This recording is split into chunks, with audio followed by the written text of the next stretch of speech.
नमस्कार दोस्तों। यह सूजस बुलेटिन है, ठीक है ना। परीक्षा की दृष्टि से काफ़ी महत्वपूर्ण है। अब इसमें अपन जो महत्वपूर्ण फैक्ट है ना एग्ज़ाम की दृष्टि से, उनको ही अपन अच्छी तरह से देखेंगे और याद करेंगे, जिससे कि एग्ज़ाम में अपना क्वेश्चन गलत ना हो करंट से। तो चलिए शुरू करते हैं। सूजस बुलेटिन, शनिवार 21 सितंबर।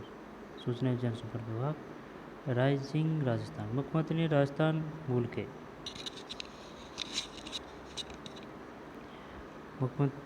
राजस्थानी मूल के भारतीय प्रशासनिक सेवा के अधिकारियों के साथ चर्चा की। राजस्थानी मूल के भारतीय प्रशासनिक सेवा के अधिकारियों के साथ चर्चा की। ठीक,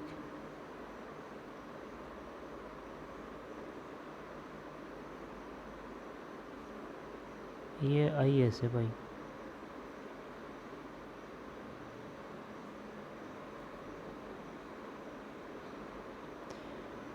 मुख्यमंत्री श्री भजन लाल शर्मा ने कहा कि विकसित राजस्थान की यात्रा में राजस्थान मूल के भारतीय प्रशासनिक सेवा के अधिकारियों की भी महत्वपूर्ण भूमिका है। उनके अनुभव, सुझाव और संपर्क राज्य की प्रगति में महत्वपूर्ण योगदान दे सकते हैं। इन अधिकारियों से प्राप्त सुझावों को राज्य की महत्वपूर्ण नीतियों में शामिल किया जाएगा। श्री शर्मा शनिवार को मुख्यमंत्री निवास से वीडियो कॉन्फ्रेंस के माध्यम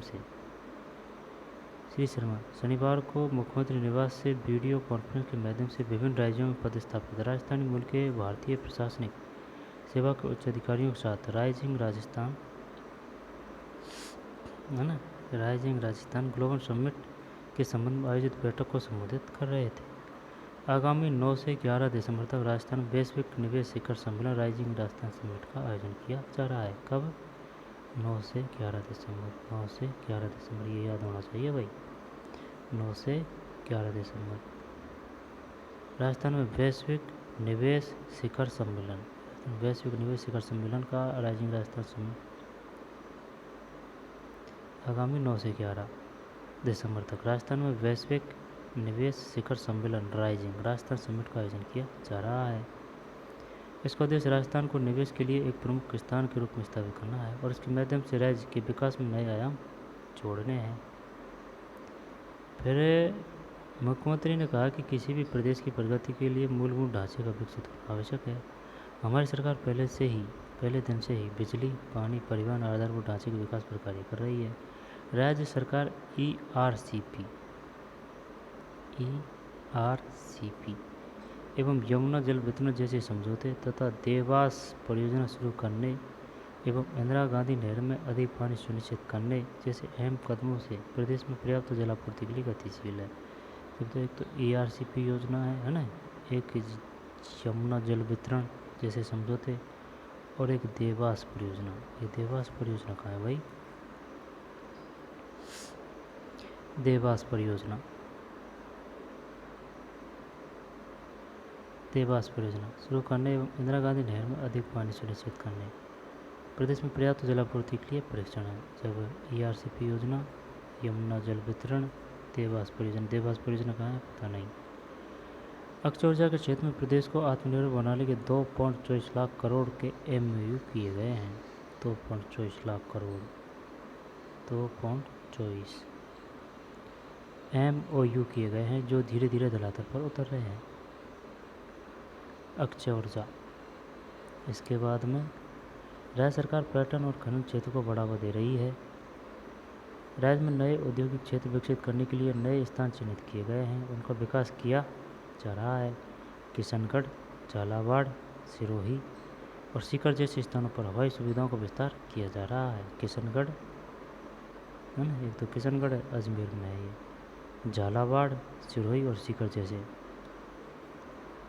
क्वेश्चन कैसे देगा वो ये देगा, ये बताइए निम्न में से कहाँ हवाई सुविधाओं का विस्तार किया जा रहा है? किशनगढ़, झालावाड़, यहाँ पर जयपुर, सीकर, यहाँ पर उदयपुर, डूंगरपुर, ऐसे देगा ऑप्शन वो। किशनगढ़, झालावाड़ भी भाई ध्यान रखना। किशनगढ़ का तो पता है, झालावाड़ है, सिरोही है, ठीक है ना, सिरोही माउंट आबू, बड़ा सिरोही और सीकर है। जैसे स्थानों पर हवाई सुविधाओं का विस्तार किया जा रहा है। अब बात जयपुर, जोधपुर की नहीं रही है, अब और जगह भी हवाई सुविधाओं का विस्तार किया जा रहा है, जिनमें किशनगढ़ है, झालावाड़ है, सिरोही है और सीकर है। राज्य सरकार निवेशकों के लिए अनुकूल नीतियाँ बनाने सहित उनको हरसंभव मदद दे रही है। राजस्थान में सौर ऊर्जा, पवन ऊर्जा, पर्यटन, कृषि एवं ऑटोमोबाइल सहित विभिन्न क्षेत्रों में अपार संभावना है। इन क्षेत्रों में निवेश राजस्थान के विकास को गति देगा और हमारे राज्य की नई ऊंचाइयों तक पहुँचाएगा। राइजिंग राजस्थान समिट के माध्यम से राज्य सरकार राजस्थान को राष्ट्रीय अंतर्राष्ट्रीय निवेश के लिए भी एक आकर्षक राज्य बनाना चाहती है। Rising Rajasthan summit, rising Rajasthan summit. मुख्यमंत्री ने अधिकारियों से आह्वान किया कि वे अपने अपने क्षेत्रों में कार्यरत प्रवासी राजस्थानी उद्यमियों, उद्योगपतियों और निवेशकों को राजस्थान में निवेश करने के लिए प्रोत्साहित करें। 10 दिसंबर को आयोजित होने वाले राजस्थानी कॉन्क्लेव में सभी अधिकारी शामिल होकर अपने अमूल्य सुझाव दें। 10 दिसंबर को आयोजित होने वाले राजस्थानी कॉन्क्लेव में सभी अधिकारी शामिल होकर अपने अमूल्य सुझाव दें।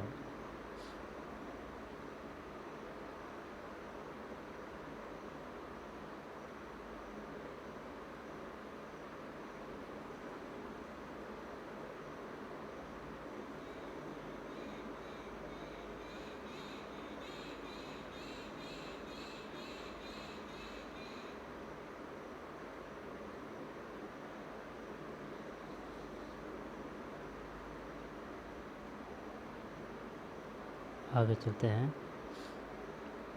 अधिकारियों ने विभिन्न रचनात्मक सुझाव दिए। अधिकारियों ने मुख्यमंत्री को अपने अपने राज्यों में निवेश के लिए किए जा रहे नवाचारों की जानकारी देते हुए कई रचनात्मक सुझाव दिए। इस दौरान उन्होंने कहा कि राजस्थान सरकार की उद्योग अनुकूल नीतियों और सौर एवं पवन ऊर्जा तथा खनिज क्षेत्र में अपार संभावनाओं को देखते हुए निवेशक आकर्षित हो रहे हैं। इसके साथ ही उन्होंने उद्योगों के लिए स्थायी जल प्रबंधन, सौर ऊर्जा को बढ़ावा और कृषि का आधुनिकीकरण करने, नवीन औद्योगिक नीतियों को जल्द लागू करने, सिंगल वीडियो सिस्टम का सुदृढ़ीकरण करने, नवीन औद्योगिक नीतियों को जल्द लागू करने, सिंगल वीडियो सिस्टम का सुदृढ़ीकरण करने, श्री अन्न को प्रोत्साहित करने, श्री अन्न है ना, सिंगल वीडियो सिस्टम, नवीन औद्योगिक नीतियों एवं पर्यटन एवं शिक्षा को मुख्य विकास क्षेत्रों के रूप में बढ़ावा देने के साथ ही धार्मिक स्थलों को पर्यटन स्थलों के रूप में विकसित करने के सुझाव दिए हैं। धार्मिक स्थलों को पर्यटन स्थलों के रूप में भी विकसित करने के सुझाव दिए हैं। धार्मिक स्थलों को भी है ना, पर्यटन स्थलों के रूप में। भारतीय प्रशासनिक एवं पुलिस सेवा के सेवानिवृत्त अधिकारियों के साथ बैठक। भारतीय प्रशासनिक एवं पुलिस सेवा के सेवानिवृत्त अधिकारियों के साथ बैठक।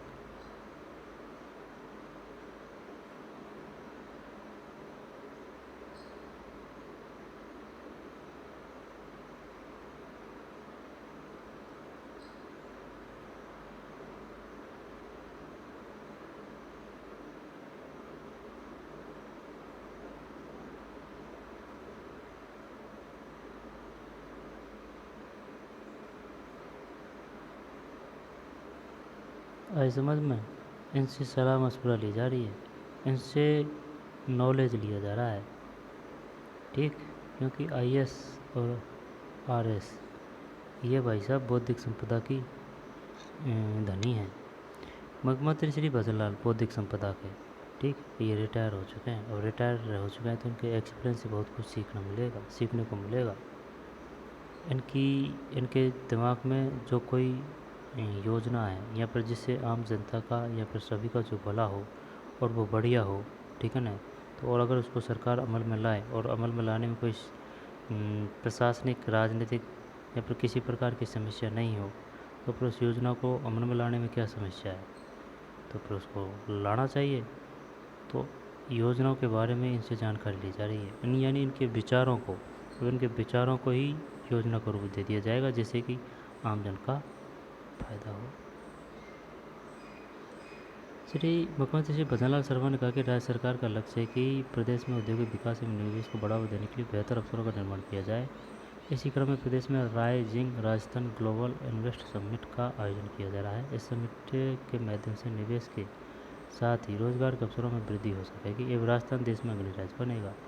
श्री शर्मा शुक्रवार को मुख्यमंत्री निवास पर राइजिंग राजस्थान समिट के संबंध में भारतीय प्रशासनिक सेवा एवं भारतीय पुलिस सेवा के सेवानिवृत्त अधिकारियों के साथ चर्चा कर रहे थे। उन्होंने कहा कि प्रशासनिक अधिकारियों को सेवा काल के दौरान लोक सेवक के रूप में विभिन्न क्षेत्रों का अनुभव प्राप्त होता है। इनके अनुभवों के आधार पर प्राप्त महत्वपूर्ण सुझाव प्रदेश में निवेश को बढ़ाने में निर्णायक साबित होंगे।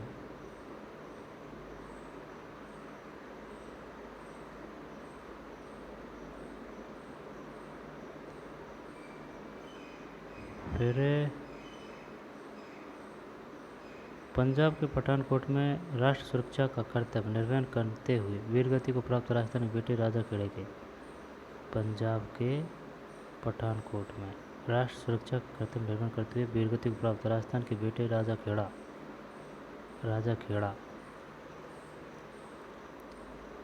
के दुल्ले राय का घेर निवासी भारतीय सेना के जवान श्री राम किशोर बेगल जी की शहादत का समाचार सुनकर मन अत्यंत दुखी है। दुल्ले राय के बेटे राजा खेड़ा के दुल्ले राय का घेर निवासी भारतीय सेना के जवान श्री राम किशोर बघेल जी की शहादत का समाचार सुनकर मन अत्यंत दुखी है। मातृभूमि प्रति आपकी अटूट निष्ठा अदम्य साहस एवं सर्वोच्च बलिदान को कोटि कोटि नमन। प्रभु श्री राम जी पुण्यात्मा को अपने श्री चरणों में स्थान प्रदान करें तथा सुखकुल परिवार को यह एकत्रित दुख सहन करने की शक्ति प्रदान करें। ठीक। और मुख्यमंत्री श्री भजनलाल शर्मा शनिवार को राजस्थान प्रशासनिक सेवा परिषद के वार्षिक अधिवेशन एवं शपथ ग्रहण समारोह में शामिल हुए। राजस्थान प्रशासनिक सेवा परिषद के वार्षिक अधिवेशन एवं शपथ ग्रहण समारोह में शामिल हुए।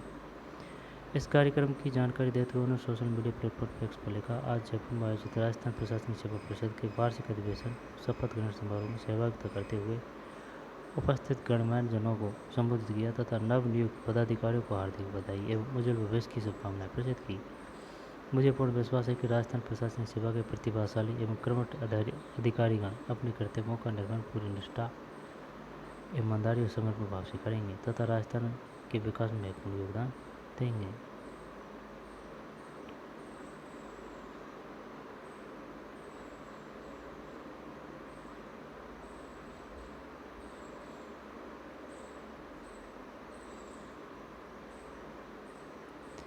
राजस्थान के आईटी नवाचारों को बिहार सरकार अपनाएगी। बिहार के सूचना प्रौद्योगिकी मंत्री भामाशाह स्टेट डेटा सेंटर का दौरा किया।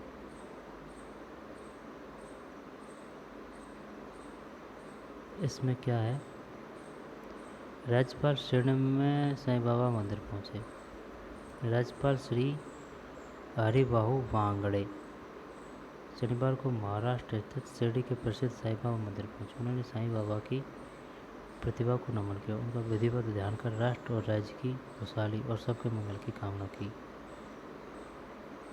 बागड़े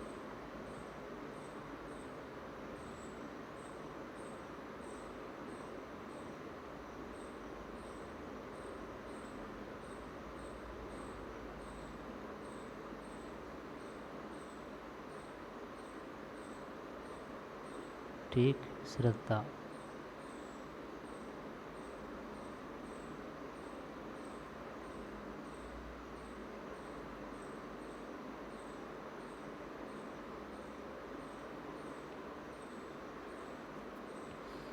इसके बाद में बिहार के सूचना प्रौद्योगिकी मंत्री ने भामाशाह स्टेट डेटा सेंटर का दौरा किया।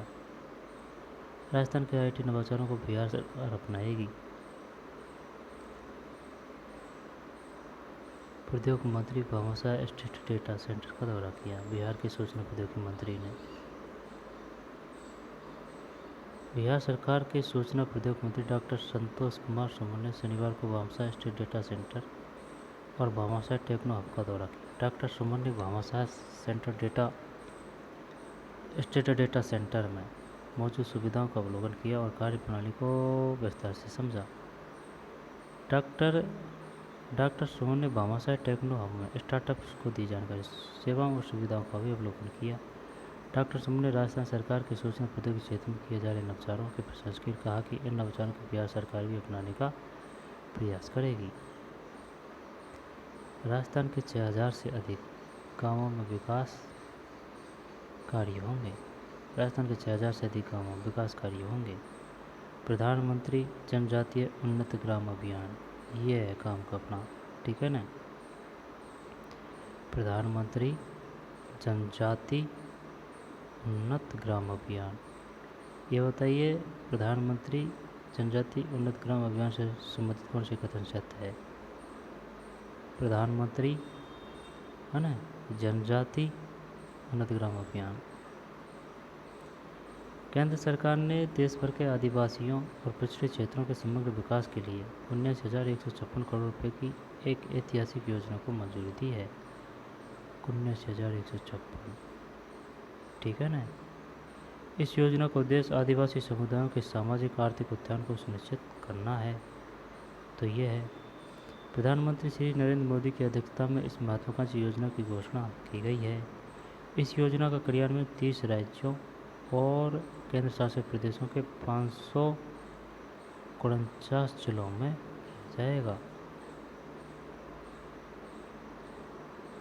30 तो राज्य, ठीक है ना, 30 राज्य और केंद्र शासित प्रदेशों के कुल टोटल 549। वो पूछेगा बताइए जो ये योजना है कौन सी, प्रधानमंत्री जनजातीय उन्नत ग्राम अभियान, यह कब शुरू की गई थी और कितने जिलों में इसका क्रियान्वयन किया गया था। 549, एक कम है भाई, 549 और 30 राज्यों और केंद्र प्रशासितों के कितने हैं, 549। योजना के तहत 63,000 से अधिक गांवों को चुना गया है, जहां करीब 5 करोड़ से अधिक आदिवासी और पिछड़े वर्ग के लोग लाभान्वित होंगे। राजस्थान के 30 जिलों के 208 ब्लॉक के 6,019 गाँव में विकास कार्य कराए जाएंगे। आई बात समझ में।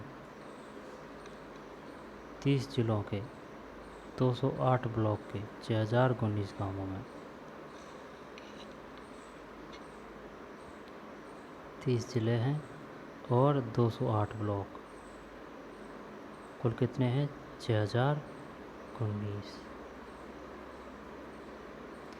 यह योजना आदिवासी क्षेत्रों में बुनियादी ढांचे के विकास, स्वास्थ्य सेवा में सुधार, है ना, आदिवासी क्षेत्रों में बुनियादी ढांचे के विकास, स्वास्थ्य सेवा में सुधार, शिक्षा के प्रसार और कौशल विकास को बढ़ावा देने के लिए व्यापक दृष्टिकोण रखती है। ठीक है भैया। फिर वर्ष 2011 की जनगणना के अनुसार देश में 10 से 45 करोड़ से अधिक आदिवासी समुदायों की आबादी है, जो मुख्य रूप से दूर दराज और पिछड़े क्षेत्रों में निवास करती है। यह योजना इन्हीं समुदायों के जीवन स्तर में सुधार के लिए बड़ा कदम है।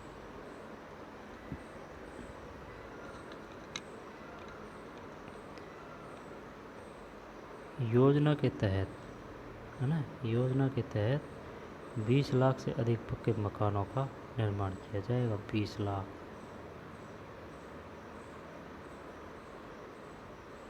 जिनमें हर घर को स्वच्छ जल और बिजली की सुविधाएं दी जाएगी। यही नहीं है कि घर ही घर बना दिया, ऐसा समझ में, घर के साथ में स्वच्छ जल मिलेगा और स्वच्छ जल मिलेगा और बिजली मिलेगी। कितना, 20 लाख अधिक पक्के मकानों का, ये इम्पोर्टेंट है, ये आएगा क्वेश्चन। इन आवासों में स्वच्छ भारत मिशन के तहत शौचालयों और अन्य बुनियादी सुविधाएं भी उपलब्ध कराई जाएगी, यानी एकदम लेटेस्ट और एकदम मॉडर्न। जल होगा, ठीक है ना, शुद्ध, लाइट होगी, आवास होगा और शौचालय होगा।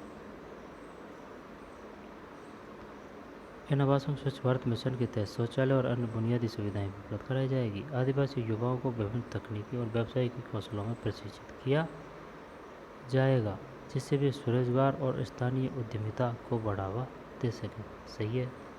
युवाओं को फूड प्रोसेसिंग कृषि, मत्स्य पालन और पशुपालन से संबंधित प्रशिक्षण दिया जाएगा। आदिवासी क्षेत्रों में 1000 से अधिक मोबाइल स्वास्थ्य इकाइयों की स्थापना की जाएगी। मोबाइल,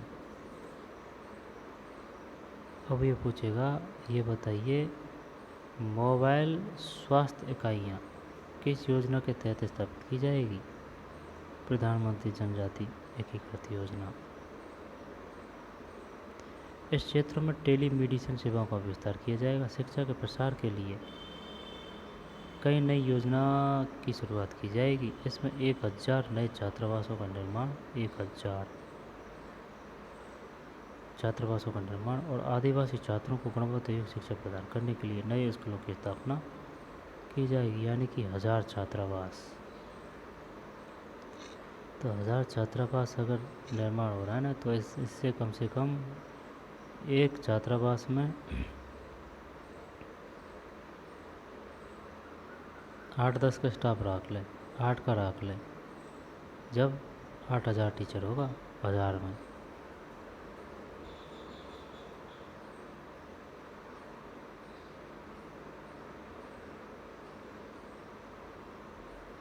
भाई 1 में 8 है, 1 में 8 है ना, तो 1000 × 8 करूँगा जब कितने को होगा 8000, और कहीं सही है। फिर भैया सुन, 1000 नए छात्रावासों का निर्माण, आदिवासी छात्रों को गुणवत्तायुक्त शिक्षा प्रदान करने के लिए नए स्कूलों की स्थापना की जाएगी। पर्यटन को बढ़ावा देने के लिए 1000 गाँवों को पर्यटन स्थलों के रूप में विकसित किया जाएगा। इसमें स्थानीय परिवारों को होम स्टे के माध्यम से रोजगार के अवसर प्रदान किए जाएंगे। ये काम का है भैया, आई बात समझ में एकदम पेरेंट। फिर दोबारा से देख ले, ये है आज का। जब इसमें राइजिंग राजस्थान प्रदेश को निवेश का प्रमुख केंद्र बनाएंगे। इसमें कोई खास में वो नहीं, ऊपर तो है मेन चीज़ है, ये ज़रूर है। आगामी 9 से 11 दिसंबर तक राजस्थान में वैश्विक निवेश शिखर सम्मेलन राइजिंग राजस्थान समिट का आयोजन किया जाएगा, 9 से 11 दिसंबर। फिर यहाँ भी इम्पोर्टेंट है, देख,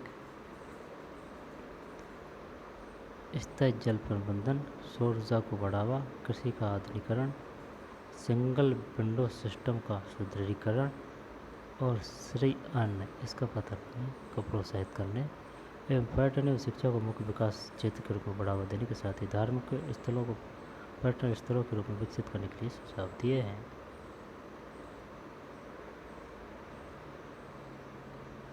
10 दिसंबर में ना, 9 से 11 है वो। और ये बताइए, अक्षय ऊर्जा, प्रदेश को आत्मनिर्भर बनाने के लिए 2.24 लाख करोड़ रुपए के एमओयू किए गए हैं, जो धीरे धीरे धरातल पर उतर रहे हैं। और हवाई अड्डे की सुविधा कहाँ की जा रही है? एक तो किशनगढ़ है, एक झालावाड़ है, सिरोही है, सीकर है। किशनगढ़, झालावाड़, सिरोही, सीकर। फिर और कोई खास नहीं है ना।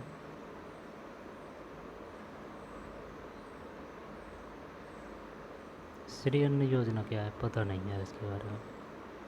भारतीय प्रशासनिक पुलिस सेवा के संबंधित अधिकारियों के साथ बैठक। फिर पंजाब के है ना, राजपाट शिरडी में साईं बाबा मंदिर पहुँचे। हरिबाऊ बांगड़े है भाई, ये हरिबाऊ बांगड़े, बांगड़े।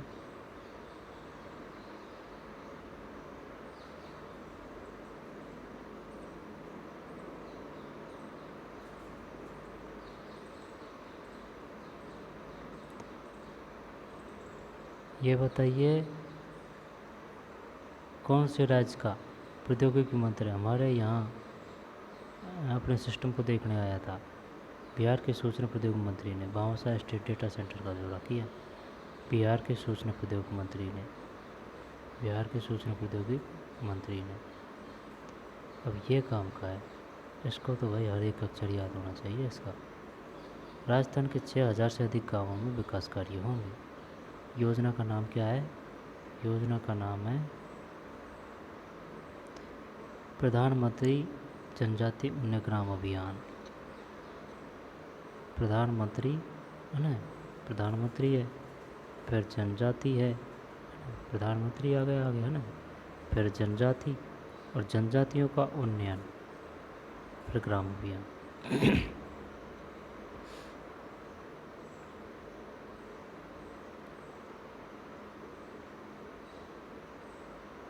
केंद्र सरकार ने देश भर के आदिवासी और पिछड़े क्षेत्रों के समग्र विकास के लिए कितने करोड़ है? 79,156। 79,000 याद रख ले, यही काफ़ी है, 79,000। ठीक। ऐतिहासिक योजना को मंजूरी दी है केंद्र सरकार ने। फिर इस योजना का उद्देश्य आदिवासी समुदायों के सामाजिक आर्थिक उत्थान को सुनिश्चित करना है। ये है भाई साहब 30 जिलों और केंद्र शासित प्रदेशों के 549 जिलों में, यानी कि 1 कम 5.5 है, और 63,000 से अधिक गांव, 5 करोड़ से अधिक आदिवासी और पिछड़े वर्ग के लोग लाभान्वित होंगे। 63,000 से अधिक आबादी आदिवासी बहुल गांवों को विकसित करने का लक्ष्य। 79,156 करोड़ रुपये होंगे। 156, दिमाग खराब हुआ तो वो 56 भी दे सकता है ना, तो 79,156, 63,000 से अधिक। राजस्थान के 30 जिलों के 208 ब्लॉक के 6,019 गाँवों में, 30 जिलों के, ठीक है ना, कितने जिलों में? 30 जिलों में। कितने ब्लॉकों में? 208। कुल कितने गाँव में? 60 19, 30 208 60 19। फिर 20 लाख से अधिक पक्के मकान, जल होगी, लाइट होगी, शिक्षा होगी, आदिवासियों को कौशल दिया जाएगा, फूड प्रोसेसिंग, कृषि, मत्स्य पालन, पशुपालन से संबंधित प्रशिक्षण दिया जाएगा, मोबाइल स्वास्थ्य इकाइयों की स्थापना की जाएगी। 1,000 से अधिक मोबाइल स्वास्थ्य इकाइयों की स्थापना की जाएगी। युवाओं को फूड प्रोसेसिंग, कृषि, मत्स्य पालन और पशुपालन से संबंधित प्रशिक्षण दिया जाएगा ना, स्वास्थ्य इकाई की स्थापना की जाएगी। इसके बाद में इन क्षेत्रों में टेलीमेडिसिन की 1,000 ही आ सकता है। 1,000 से अधिक मोबाइल स्वास्थ्य इकाइयों की स्थापना की जाएगी। फिर भैया इसमें 1,000 नए छात्रावासों का निर्माण किया जाएगा। ठीक। पर्यटन को बढ़ावा देने के लिए 1,000 गाँवों को अधिक पर्यटन स्थलों के रूप में विकसित किया जाएगा। पर्यटन को बढ़ावा देने के लिए 1,000 गाँवों को पर्यटन स्थलों के रूप में विकसित किया जाएगा। 1,000। इसमें स्थानीय परिवारों को होम स्टे के माध्यम से रोजगार का अवसर प्रदान किया जाएगा। स्थानीय परिवार को होम स्टे, जब 1,000 गाँवों को पर्यटन स्थलों के रूप में विकसित किया जाएगा, 1,000 गाँव, एक तो ये है, और 1,000 से अधिक मोबाइल स्वास्थ्य इकाइयों की स्थापना की जाएगी, 1,000 ही। फिर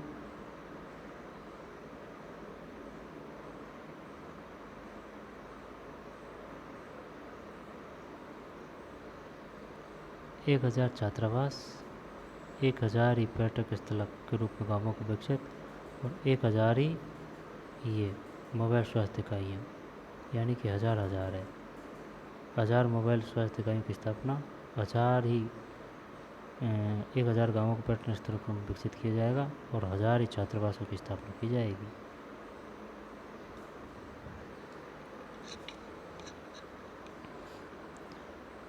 ठीक। 30 जिलों में 208 60 19।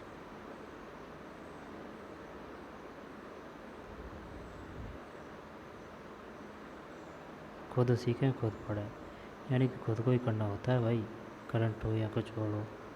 तो चलिए मिलते हैं, इसको देख लेना भाई और अच्छी तरह से। इसमें ये बहुत इम्पोर्टेंट है, ये प्रधानमंत्री जनजाति उन्नयन उन्नत ग्राम अभियान। 30 208 60 19 79 156, 30 राज्यों में 550 ज़िले हैं और 63,000 5,20,01,000 जल होगा, लाइट होगी, ठीक है ना, तकनीक होगी, और 1,000 टेलीमेडिसन, 1,000 छात्रावास, 1,000 ही पर्यटन के रूप में गाँवों को, 19,156। तो चलिए मिलते हैं नए वीडियो में। धन्यवाद।